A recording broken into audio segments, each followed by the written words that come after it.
Welcome to Woodbine Mohawk Park on a Saturday night, Hambletonian Day down in New Jersey. But up here, it's just another Saturday night of racing at the great Woodbine Mohawk Park. We got a real interesting lineup for you tonight. No Hambo starters in here, but we are going to go through what did take place down in New Jersey earlier today. And, every once in a while, like I said, I'm stuck working on my own. And every once in a while, I belong to this great club. So I need somebody to come working for me. I take my fishing line out and I throw it in the pond called the Canadian Horse Racing Hall of Fame. And I end up picking up a whopper. That's going to be my buddy in here tonight, Chris Christoforou Jr. Really appreciate you coming in and taking the time to go through some of these Hambletonian and a Saturday night of Woodbine Mohawk. No problem, buddy. Anything for a friend. Yeah, thank you. You never used to say that in the first turn. We weren't friends then. Beautiful. Okay, so interesting day down in New Jersey, Chris. I Awesome mean, day. this is the day that we've always really looked forward to. How many did you must have spent a few Hambo days down there? Yeah, I was there a few times. I think Australis won the Oliver Wendell Holmes there one day. I was there, and that day I got to drive quite a few. I was busy that day, and a few other days. Yeah, I think even Flanagan Memory I raced there not so long ago, right before it was his last year racing, I think. So yeah, a few days and had lots of fun. Hambletonian, is it the biggest trot in the world? Yeah, to me it is. Yeah, I me think too. So. I mean, the Elite Lop you hear a lot about. You hear the Prix de Marique over in France, For sure. but to Hambletonian, I see a lot of Swedish and European horses and trainers coming to win this race, and they're very, I think they hold it at the highest esteem for sure. is that a family thing that was kind of bounced around in your family? Because like my family, it seemed like we were kind of more into the pacing side. Yeah. Your family much more into the trotting side. I think later, yeah. When I was a kid, it was both. The two races were, that everybody. I think everybody in this business. We grew up. It was Right. the jug and the 100%. Hambo, and I was. I never win either. Well, you were second in the Hambo, right? That's true. Yeah, with a horse that maybe shouldn't have been second. You did a heck of a that's job. true. But yeah, I was lucky enough to win the jug, and I dream of winning the Hambo. As everybody still, as everybody in the business does. I've won some, really big races, obviously, up here and on our circuit, and that I've won an NA Cup, but I've never won let's say, a jug or a Little Brown or a Hambletonian or a cane, with a Messenger, those stakes that They're we big kind of Triple Crown we races. grew up with. Yeah. So tell me, when you won, I mean, I was there, but when you won the Little Brown Jug, how long did it take, for you to kind of come down from that? Oh, it was a long time. It was days. It wasn't. It didn't really sink in. We were young. We had fun after. It took a while. but yeah, it was. Probably 3 or 4 days later, I kind of just sat down and reflected. Look back and then you realize it actually happened. And you're so grateful. Super. Okay, well, let's move on. And let's take a trip down to the Meadowlands for a few races and see what's going on down there. So, Chris, the first one that we're going to look at is the Cane Pace. Okay. And, a good one here. We had Madden Oaks. And are we going to show the replays of these, Siobhan? Okay, perfect. Let's go. So we got Madden Oaks. He's going to clear, Chris. I thought he was going to go. I thought he was gone too, but you know something? I'm starting to wonder, does this horse hesitate for horses? I think you're 100% right. Yeah, is he a little, does he want to just get his nose up when he's coming behind? Yeah. And here, to me, the strides start to shorten. Yeah, he just looks like a horse, like you said. As soon as he gets his head in front, he waits. And then he just starts waiting for horses to come. And nothing against Captain Optimistic. He raced huge. He got jammed up on the last turn, got loose late, and he got by him. But I mean, the horse on the inside comes back, and it almost gets by Madden Oaks. So, good race, but I was a little disappointed in Madden Oaks effort. I thought he should have got there from there. Okay, now, I mean, Braxton obviously done, great job with him and that. But let me just ask you quickly. If you were driving this guy and you're seeing him kind of the same as me, how do you try to, get him, into the winner's circle? I think he did it, right the first times when he raced him in the Cup and in the Meadowlands. But that's the way to drive that horse. He needs to stay until late, get out late, few big strides, and stick his head in front. I think that's his best bet. I'm not 100% sure if a lot of Huntsvilles are not that way. Yeah, they seem to be. They do. They can do the odd chop on the front there, but, we've got a big crowd down here tonight. You can see Jimmy Tactor, Nancy Tactor, everybody back in town for this big win. Really, really nice bunch. So yeah, great. I think they ended up going a mile in 47 and 4, Big mile, maybe big something mile, like something like that. that. But Big mile. that's another thing. A lot of people ask me about too. What's your thoughts about the racing surface at the Meadowlands? I think it's excellent. I think, and I talked to a few of the guys from here and that drive down there, and they're so happy with it. I think the surface there has a little more cushion than here, and this track here tends to be harder, which I hate. But I mean, that's just my personal opinion. I wish the track here had a little more cushion, a little more often. We've had a lot of rain this year, and I understand that when it's like that, we have to have it firm. But I think there's a few nights here where it could have a little more cushion. I'd love to see it. And maybe that's the hardness. Maybe that's what's making our track so fast right now. And I think so. And I think that's why I see, John and you and John Rallis putting up a stat here. Horses where they're sitting at the head of the stretch or at the 3/4 pole and where they finish. And I mean, nobody can pass in the stretch anymore, No. and it's no good. And I think we got to put more cushion on the racetrack. I think we really got to work on it, do our best, and get a little more cushion on it, because I think you'll see a lot closer races, and you'll see horses coming off the pace a lot more often. And it'll be sounder horses. Absolutely. Yeah, perfect. Okay, let's going to move on. Now we're going to take a look at the Hambo Oaks. And I can tell you right now, there's a Canadian contingent going to be showing up in the Hambo Oaks there. Give me some thoughts on James. I mean, I kind of was just getting out when James was kind of getting in. You've obviously drove against him quite a bit. You even use him the odd time when you need when you need a driver for your horses in there. Give me some 411 on James McDonald. James is a patient guy, and he's a smart guy, and he put this filly in the perfect position. He gave her a great drive. He was a bit lucky, because the horse that came first over shouldn't have been first over and held up the field. And I think if Scotty Zeron's horse was sitting a little closer, you look how far back she comes from here. I mean, I think maybe she was the best horse in the race, in my opinion. She just got marred in traffic and just didn't get there. But That's like the Delaney Hanover? Yeah, look at her coming here. Yeah. Like, I mean, look how far back she came from. So, kudos to James. He was in the right place at the right time. He drove great. He texted me earlier. He was a little pouty there. The one earlier made a break, but he was a lot happier after this race. You didn't have the McDonald suck going on there, did he? Yeah, a little pouty. But then he was just, he was ecstatic. There he as is. you can see. Yeah. Great driver. Great driver. Really, and good guy. Yeah, and a good guy. Yeah, for sure. No doubt about it. Okay, so that was, again, really, really big deal down there for Go Canada. James picking up a really, really live drive with that one. So let's move on to the John Cashman. Yep. And that's going to be race 11 at the Meadowlands today. And also coming up with going to be a big effort in here as well. We went to, to tell you the truth, Chris, in this race, I had Lexus Cody. Yeah. You can see him up in front. And honestly, Chris, this is the way I wanted Yannick to do. I was hoping he'd just gas them and tire them out. But guess what? Yeah. Lexus Cody can do that in the wintertime. But when it's the talent is here, he struggles with this He's step. just a step behind. Right. Let's be, Give me some thoughts on Scotty Money. Yeah, I mean, the perfect position yet again. Just probably, in my opinion, the greatest driver going right now, I think, especially for money. You can't beat this kid for money. And, he had the horse in the perfect spot. He had the best horse, and he did what he had to do. Did you see the talent on the track when Scotty was up here? This kind of talent. Not talent. I'll be honest with you, I didn't. I saw a young driver growing and getting experience, and I think he just got better and better and better. And there were signs.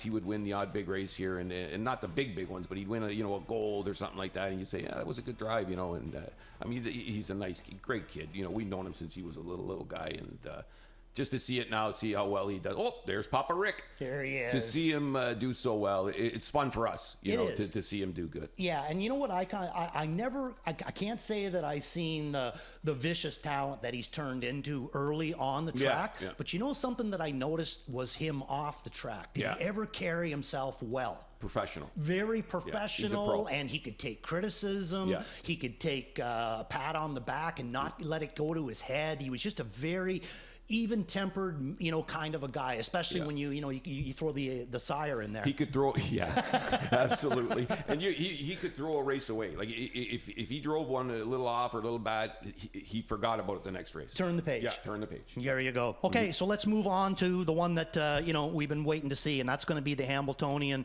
Not as much luck for Canada on this one, Chris. I went with the Blay train. Got a good third over trip, emoticon. Yeah. But just wasn't, it had no answers here. So let's roll this one. And boy, I'll let you take this, but what I am going to say is Aki Svansted's horses are extremely fit. Yeah. Because it's rare that a horse can come first over in a race like this and then explode away from them. I thought this horse raced better than any other horse on the day that I saw. I thought this was just a tremendous effort. First over, you know, he's first over 28 and 2/3 quarter, and then he just blows away from them like they're, you know, these are good horses he's pulling away from. Really good horses. And I mean, just what a monstrous effort.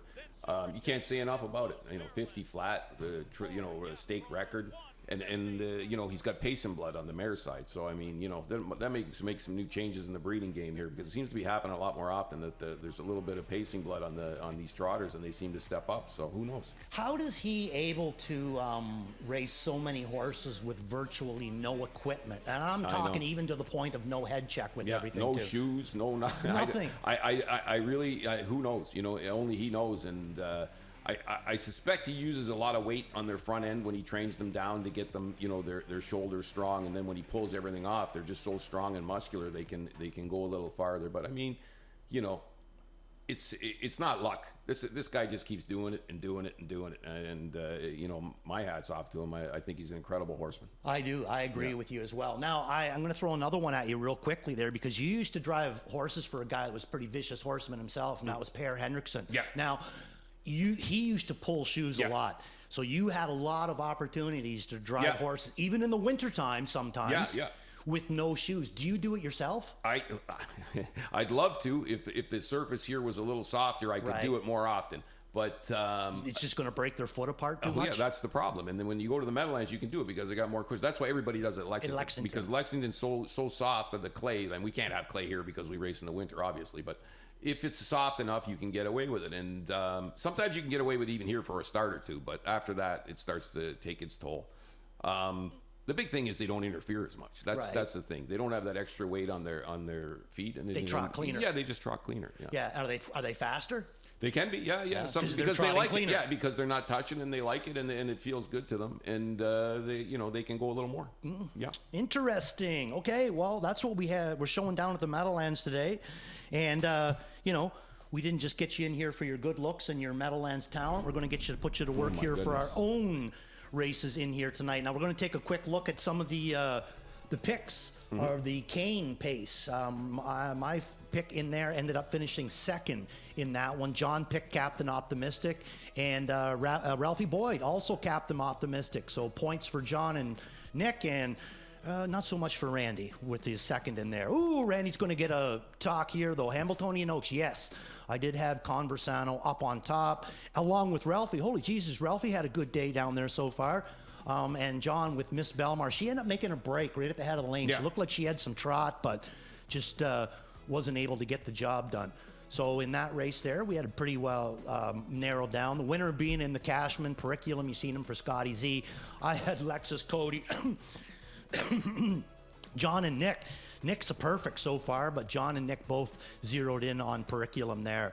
So Ralphie Boyd winning the race right now, and there's no way that he can be beat. John can only tie him here, and Randy's still bringing up the end. Emoticon Legacy, no good in the handball. I think he ended up finishing fifth.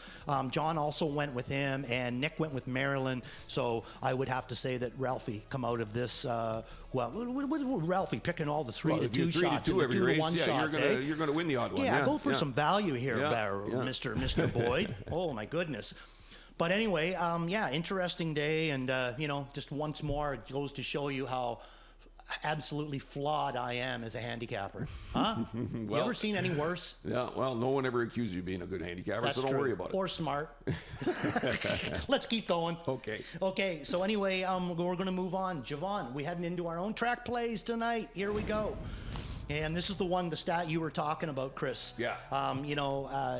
We've gone as far back as the as fifth in the sixth race, but everything else, or the 10th race too, we had a winner coming from out of it. But it's just, big track like this, you shouldn't have to be like so close at the at the head of the lane. Should you? For me, it's counterproductive. I think we're going against what we need to do here, and I think we need to soften this track up a little bit and stop worrying about speed. They'll go fast anyway. Yeah. You look at the Meadowlands today; they got cushion there. They're going fast, and when a horse is comfortable, they'll go just as fast as when the track's really hard. So I'd love to see a little more cushion here. I hate seeing the same old, the top 3 at the half, or top 5, or the top 5 at the wire. I mean, it makes for boring racing. So hopefully we can get something done. You know, it's interesting that you brought that up too, because you never really hear the Meadowlands talking as much about speed as we seem to talk about every speed, race, and yet they do have the fastest track.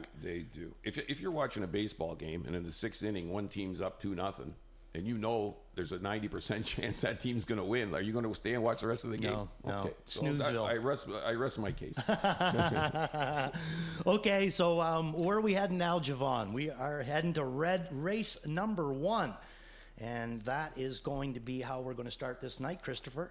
So we're going to take a couple of replays of our own to take a look at in here, and then we're going to get your talk or some of your thoughts on a few of these. Now, right now, Blazing Cruiser looks like he's taking huge money, and huge support. I can see it. I can see him taking money, and what scares me is the break last time. I don't know why he made a break. And down near the end, I never really liked it when they did it at the end. Sometimes at the start, you can see a reason for, but me neither. Okay, Surveillance is the way that I'm going to go in here. Me and Kevin Plouch are both going to go with him. JD picking up what I think is a very live drive, and one of the biggest reasons is, and I'm sure that you can account to this too, and I've told this to Rollis, and I've also told this to Chad a few times as well. It is a huge advantage racing a 5-year-old against 3-year-olds. Absolutely. Huge advantage when you can have a year or 2 of maturity on what you're racing against. And it doesn't even matter about their racing experience. It's just bone structure and the just mentality. They're just a little tougher and they're a little stronger, and it's a big advantage. Okay, so Surveillance, we're going to take a look at the replay that I sent in on this guy. Only beat a nose in this last journey here, Chris. Bobby McClure usually is the driver on this guy,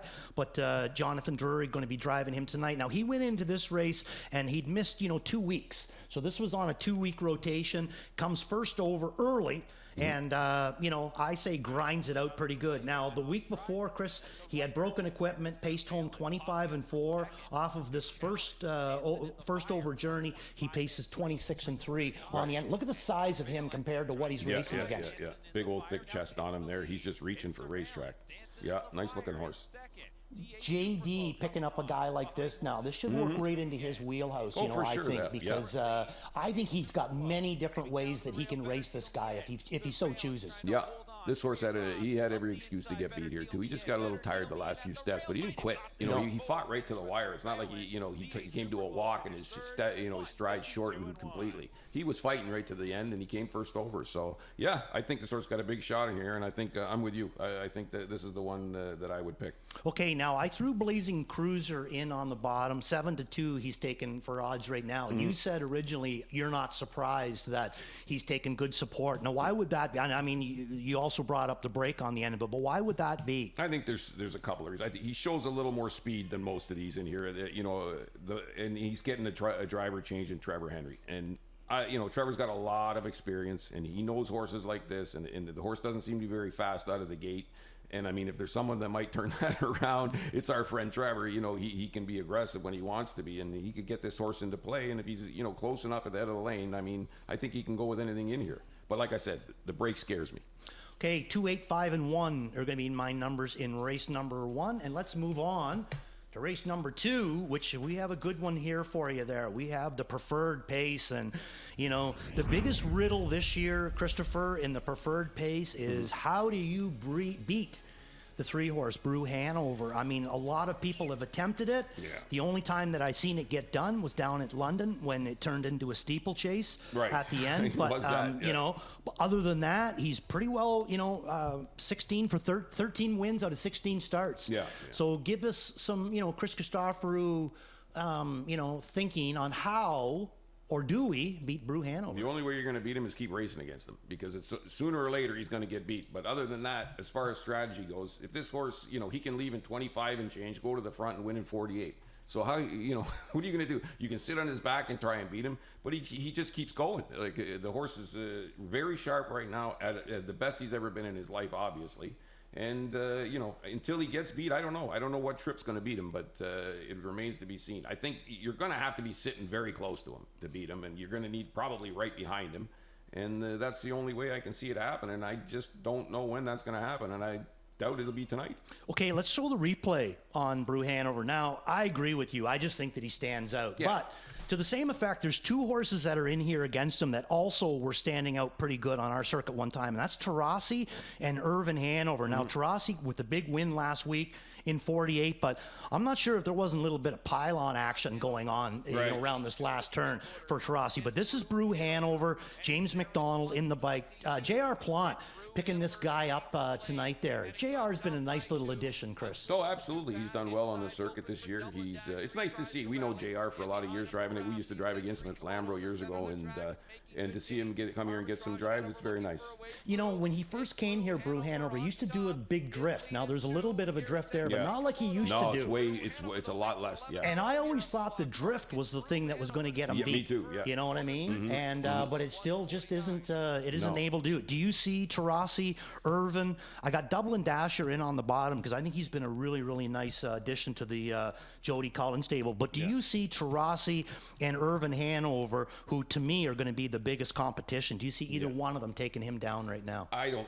Until the horse starts to show some kind where he just wins and it starts to falter. I mean, he just seems to be winning quite easily right now. So I'm going to wait until I see that, because right now I just think he's the best in there. I agree. Let's move on. Short preferred there, but it's certainly a good one, and I'm sure you guys will be entertained. So let's move on to race number 3. And in this one here, we have a pop-up. Popped up from nowhere. There it is, pop-up. Here we go. It's race number 3 on the pace. Horses and Geldings, non-winners of $50,000. Nice, salty little group in here, Chris. Yeah. Anybody kind of stand out on the page to you where, if you just look down the horses and say, yeah, this one here, I think Rockabilly Rebel's going to be dangerous from the outside because he's leaving. There's no doubt about it. Dougie's going to barrel him out of there. The 5 horses has been racing well, but I worry he's going to get marred in traffic, and I think that could be a problem tonight for him.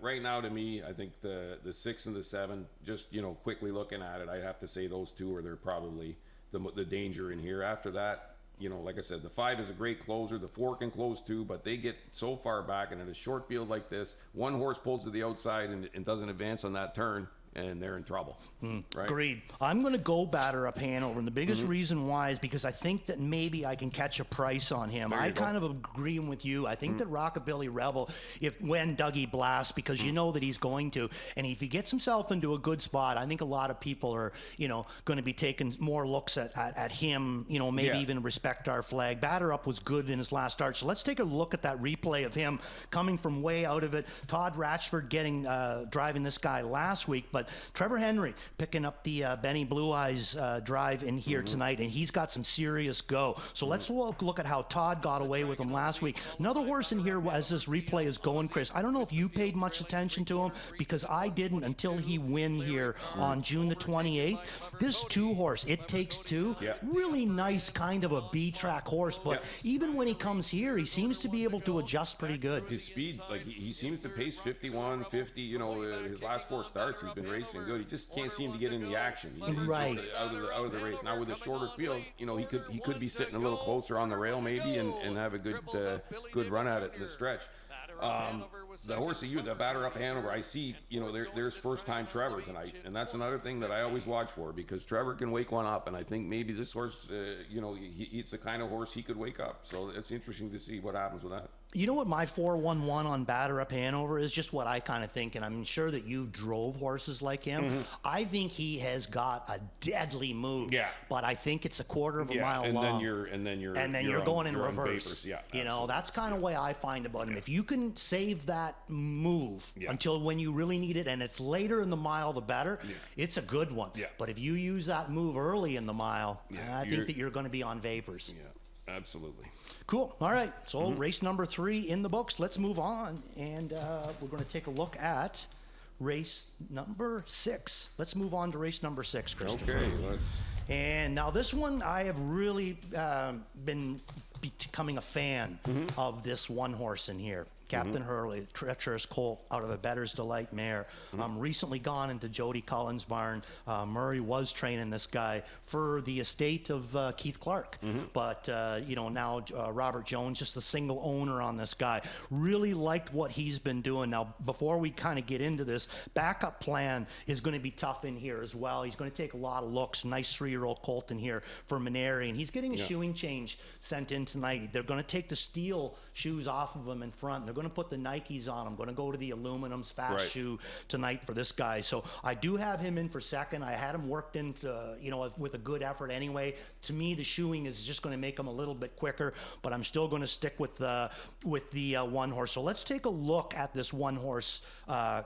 Chris, Captain Hurley, and this is his last start. Now, this again was a 2-week rotation, hadn't raced in 2 weeks, and I've been following this guy for a while, and boy, oh boy, do I ever think that this is a nice horse. So, the 6 horse, you're going to see him, Travis Cullen, driving this guy, and towards the back of the pack, but I call it in as a locked-in, nothing went my way journey. Right. Okay, so take a look at this guy. You tell me, and this is a big, good-looking colt too. You know, good size to him, nice big gait on him and everything. But even at this point, just not a whole lot of room here. Travis is doing the side to side. He's looking for the room. There's nowhere to go. And now he's going to make a little bit of a move down in between here, but this is going to not go anywhere either. And look at he's got to come right backwards with him now. Ooh, buddy. Yeah, this is like I said, 3-year-old Captain Treacherous, $130,000 Alberta bred yearling in there. What's your thoughts on? Look at here on the right. He's climbing on top of them. Yeah, he's climbing on top of them. Yeah, absolutely. No, he looks good, Randy. There's no doubt about it. It's hard to go against him in here. The only other horse that I think, well, the other 2 horses that I think in here that I think are you know, pretty decent. I think, you know, Joel and the Jets has been racing pretty good and racing against tough horses, and I like the backup plan, but I kind of like Franco Santana, and he's got a couple years on those boys, and he's a tough horse, and he's sharp right now. He's winning. I know he's going up in class, but he's a fresh horse. He's a very fresh horse. You know, a 5-year-old with minimal starts. I kind of like him in there too. So this is going to be a heck of a race, to be honest with you. This is a tough race, and I don't know. I hate going against Doc Moore. He gets me every time. He gets me every time. Well, I used to book, anytime I ever have to book off one of his horses, I got beat. Every time. Yeah. Did he ever let you know? And then he'd let you know. Yeah, no doubt. Okay, so Franco, I agree with you. I think this is a pretty sweet 5-year-old in here, and I had him down in that last start. Is very good. He only shows him winning by a head, but that was a tough effort. He left it all on the track that day. So again with Chris, I think that he's got a lot of ability there. Backup plan, you know, my biggest thing with him is how hard are they going to want to be with him when he's going to also be dealing in the sire stakes. I get a little bit, you know. He's coming out of his last start. He's coming out of a grassroots racing against a colt. One raced in the North America Cup, and the other one raced in the Meadowlands Pace and the North America Cup. Right. That's a big jump. It is. That's a big jump. So that's why I was kind of hesitant with him. I was like, this is a big jump for him. And Franco Santana, this is his first time, you know, moving into this class. But for a 5-year-old, I mean, it shouldn't bother him any. You know, the way he's been racing. But okay, I'm going to get you to quickly look at Captain Hurley again here. Okay, okay, so his 2 wins, you see, they both come at non-winners of 2. Yeah. And then he moves them into the non-winners of 3. Now, the first start, nothing really went his way, but to me, it was almost like a guy that was trying to see if the horse was going to fit in the non-winners of 3. Last week, a little bit easier on him. Obviously, by the replay, he fits with this non-winners of 3. Okay, so here's where I'm going. How much of in most cases, how much of a jump is it from non-winners of 2 to non-winners of 3? What we used to say anyway was if you had a horse and he won non-winners of 1, great. And if he won non-winners of 2, even better. But if he won non-winners of 3, now you got a racehorse. That's what we always now looked you at. have a horse. Saturday night special. Saturday night special. If you can win non-winners of 3, you got a pretty nice horse. So you're looking at the 3 as being a much tougher. For me, that's the testing point. If you got a horse that can do a non-winners of 3 and he's very competitive in there, first, second, third, what have you, you've probably got a nice horse on your hands.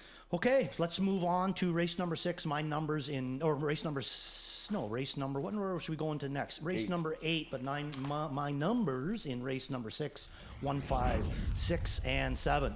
So in race number 8, back on the pace, and we got non-winners of 19,750 last 5 starts, optional 70,000 claimer. That's another interesting race. Well, Chris, the difference between the optional 70 and the optional 50 seems like a light years apart. You know, both really nice race horses, but big step up into this optional 70 as opposed to the optional 50. The 5 horses, the way that I'm going to go, we're going to show you the replay on him too, Chris. Seconditis, thirditis, call it what you want, but, you know, been hitting the board regularly in his last, you know, 6 starts. Hasn't been worse than third, but yet without the Gagne now, you know, doesn't have to see Tarasi, Brew Hanover, a streaking, it's major.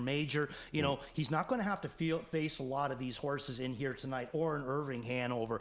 But he is going to have to face Right Me a Rose, you know, who's also a pretty deep kind of a horse. Well, let's take a look at the replay on this guy. Preferred 2 in his last start, Jody Jamieson driving. Gets to the outside with him, and he's in good flow. He's going to come a back half in 53 and change, overall mile of 48 in 1 in this race. But again, I thought it was a really good effort. Right Me a Rose is going to finish 7th in here after a big leave out of there. Blue Hunt, I thought it was a good effort that he ended up putting in here as well, down in the race later. But Century Komodo on the outside for Jody right now, picking up J.R. Plant tonight. So I know one thing for sure, it's going to be a little bit of an easier struggle for Century Komodo, because he's going to be pulling a lot less tonight. So here we got him on the outside. Great effort for Jody with this guy, because, you know, he has been racing really good, but, you know, Jody elected to kind of take him a little bit further back, you know, than he normally does. But still, you know, the effort comes to be the same. Is this just a horse that has second and thirditis right now? He might. I mean, the horse won 8 races last year.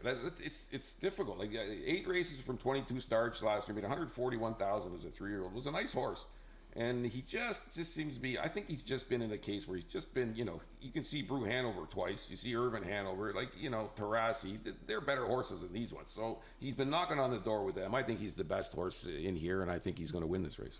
Okay, well, that's the way I'm looking at it as well. So Century Komodo going to be my top. And I would take Blue Hunt for second too, like you did. I had him down as a big effort in that last one. I really liked him in here, and this is the start of our late pick 4 in this one. And the Cullen Barn, you can count on them. They, you know, they come into race every week. These horses hard. They, you know, they race well every time, pretty well. So yeah, I really think the Blue Hunt in for second behind Century Komodo. Now, what would be your thoughts on the 8 horse in this race? Because this is a horse that, you know, a month or so ago, he would have been taking deep support in here, but Myrner decided to go to the, you know, the Northern New York circuit for a few starts. Now, would that be to knock money off? Would that be to get some confidence going? I think maybe they were looking to freshen him up and get some confidence back into him. Maybe, you know, he's had 20 starts this year, that horse, and he's only won 3 times. And for a horse with his kind of speed, you're hoping for more than that. You know, he's kind of like we were talking before. He's one of those horses. He's got a big move to him. But when his race is over, it's over. It's over. Yeah. There's no. We're not gonna, you know, stride down the track and stay with everybody when he's done. It's a timing move. Yeah. It's a timing kind of horse, and he's not the easiest horse to drive. He's got a bit of a rough mouth on him. He can be grabby at times. This is like a few years ago when I drove him. Now maybe he's a little better, but he used to be a little grabby. So nice horse though, but I think not at his best right now. Let's put it that way. Okay, so now we're going to take you to the 11th race, Chris.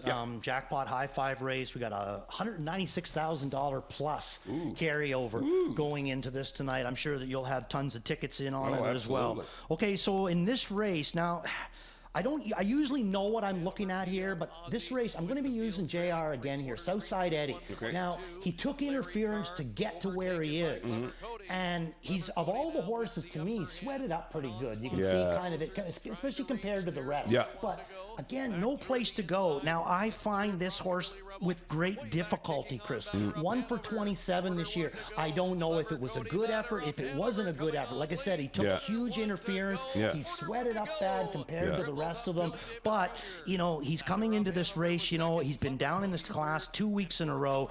2 starts ago, he had the 10 hole. He raced good out of that one, paced a mile 49. This last start, like I said, took some interference, you know.